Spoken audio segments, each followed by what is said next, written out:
我哋而家玩啲少少探索家嘅套裝啊，睇下有咩嘅先。呢個係邊個嚟㗎？ 3隻小豬。係啊，3隻小豬。我睇翻個家長指南呢，佢話原來呢個係3隻小豬蓋房子。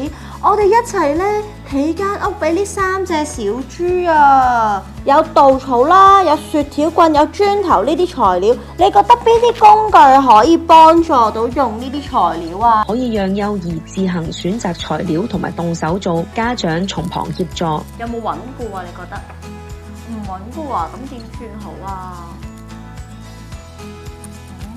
咁佢可以用嚟整間屋嘅邊度啊？門。哦，原來你想去做呢個門嚟嘅係咪啊？讓幼兒自行觀察結果，你哋仲可以一齊思考點樣去改善。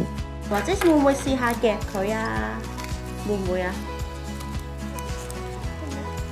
原來佢話咧可以咧參考翻呢度咧有個 QR code 話俾我哋聽咧，我哋可以攞個電話影低佢睇下，佢就話俾我哋聽其實草屋可以點樣起喎。我哋邀請家長同幼兒喺過程裡面一齊嘗試，一齊失敗，一齊笑住去探索點樣用稻草器起屋。啲豬豬矮個。係喎，啲豬豬矮個，但係我而家你睇下，你試下打開呢個先。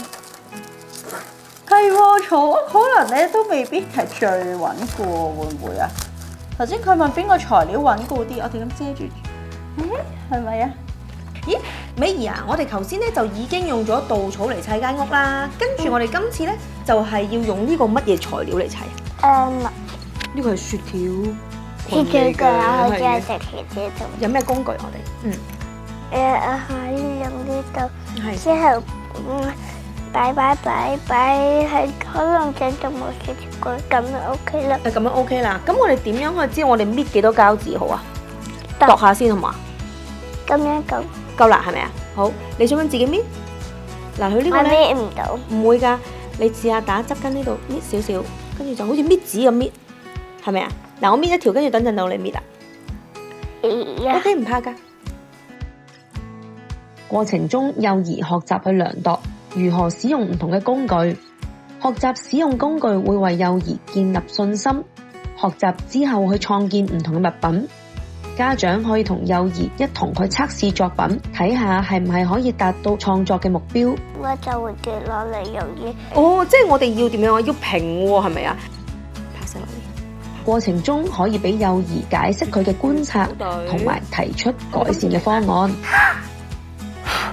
佢搖搖欲墜喎，不如我哋試下用啲再穩陣啲嘅材料，有啲咩先？唔頭先有個緊要。最穩陣嘅材料。讓幼兒觀察同埋探索唔同材料嘅特性。喺探索嘅過程，唔需要所有選項都一定係正確，錯誤都能夠讓到幼兒從中學習。原來咧呢度有個叫做咧玉米澱粉喎。而家評估咗，跟住我哋就可以先俾幼兒計劃同埋估計所建造屋子所需嘅材料，讓幼兒咧自行去測試。兩隻手，冇錯啦，頂冧嗰間屋。係喎，你睇呢個吹唔吹得冧啊？你試下吹下呢個。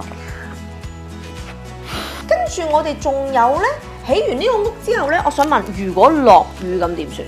完成起屋之後，家長就可以用問題去引入第3個活動啦。